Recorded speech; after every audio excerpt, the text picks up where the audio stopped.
Hey guys, just wanted to do another little quick one here. This is going to be adding a health pack. We've already created a monster. The monster can hurt and eventually kill our player. Well, let's try to reverse things. Alright, we're going to try to create a health pack here so that we can tie into our health manager and have it heal our character. Alright, so the way that we want to do this is go ahead and create a game object, create other, and go ahead and add a sphere. Alright, because health packs need to be little round bobby things, right? So let's call this one a health pack. Alright, so go ahead and create our health pack. Let's go ahead and set it at 000 and drag it out of the way just a little bit. Alright, so this little sphere thing, that's going to end up being our health pack. We can change its color or whatever in a little bit. But what we want to do is go ahead and add an FSM to it. And before we do that, what I want to do is go to player, and right now our player's untagged. I'm going to go ahead and tell it that it is a player. Alright, this will come in handy in a moment. So for our health pack, the one thing that I want to make sure with the health pack that's different than some of the other objects is, if you notice most platformer games, when you have health packs and power-ups and things, you can shoot through them most of the time. Things don't act on them or whatever. It's just sort of a thing. When the player makes contact with the health pack, he gets the extra health. Other than that, everything seems to bypass them. Well, the perfect way to do that inside of Unity is to turn your sphere collider into a trigger. So this little thing that says is trigger. Okay, so what that means is that things will pass through it. It's not a rigid body. It's not going to act as something that'll be collided physically. It's acting like this sort of invisible space kind of thing. The best way I can kind of describe it would be sort of like going through a cloud. Okay, it's a cloud. It's sitting there. You can feel through it, you can move through it, no problem. You might not be able to see through it, just depending upon what's going on, but a cloud is something that's not going to stop you from moving or shooting through it or whatever, but it'll trigger an action. Okay, that's what the trigger is. It'll trigger an action. A perfect example of this would be like when you step on a trigger in like Prince of Persia and it closes the door or something. It was invisible, but when you hit that tripwire, it caused something to happen. So by causing it to be a trigger, what we can then do is, when it comes down to our adding actions and making things go on, when we go to where's are you at physics, instead of doing a collision event like we have been doing, we want to use a trigger event. Okay, that's what we're going to change this thing to. So I want to add a trigger event, and on trigger enter. Alright, so when something enters the trigger sphere, we want to collide tag, in this case player, right? The player is the only thing that should be to make contact with it. So when that happens, we want an event to happen, so let's say contact. Alright, that's going to be our event.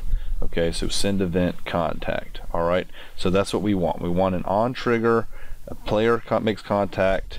Alright, we want something to happen. So we'll add a state 2 on this. We're going to go here, add a transition for contact, and boom, bada bing, there we go. So this is going to be our state. Well, the second thing that always happens with almost every power-up in every single game is they have an expiration. There's this point in time where if you didn't grab it fast enough, well, it's going to disappear on you. So in this case, what we want to do is go back to our action browser, and I'm going to go to time, and I'm going to add that wait, that wonderful wait command here. So after, say, let's give the player 10 seconds. Alright, so after 10 seconds, it's going to send an event, and that event, let's call it expire. Alright, so time is expired, expire. So that'll be our event. We're going to add an expire event, and when that happens, well, we killed itself. So let's go to game object. We want to go to destroy self, add that to state, and we're going to add our transition here. Alright, so here's expire.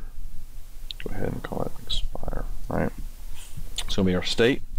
And so now we have a on trigger event, with the player, it's going to send our event to heal, or if time runs out, it's going to go ahead and destroy the power-up, and whereas we didn't get it in time. So once we have our player makes contact with it, we need to use that same thing we had done earlier with the where are you, state machine send event. Okay, the same thing we had used before, because we're talking to the health manager. It's a separate object here that we used in a previous tutorial to manage our health bar and all that kind of stuff. So what we want to do is go ahead with that send event, send event. There we go. Go ahead and add that to the state. The target is going to be a game object FSM. We're going to use specify game object, and it will be our health manager. Alright, and we're going to send it heal instead of hurt. This time we're going to send it heal. Alright, FSM, so that's what we want to do. And then after it sends this event, we need it to expire too. So what we need to do is add a finished transition to it and drag that down to expire. So what we want to have is a loop that no matter what happens, it's going to get rid of our power-up. So if our power-up doesn't end after time, then if a player makes contact with it, then it's going to send a heal event to our health manager, and then from there it's going to go and expire and get rid of itself. So remember, going back to our health manager, we have a heal section, we have a hurt section. The hurt section subtracted a hit point, the heal section added a hit point. Okay, so let's see how this works inside of our game. So if I come over here and we have our wonderful health bar here, and if I make contact with our enemy, you'll see that it knocked away a health point. So now when I go and I make contact with my health pack, it now just deletes the health pack, and it also adds a hit point to my character. So let's try that one more time. So here's the monster, here's the monster again, go back to our health point, and boom, it helps. Alright, so that's how we create a health pack that we can add into our game and have our player use it. Okay.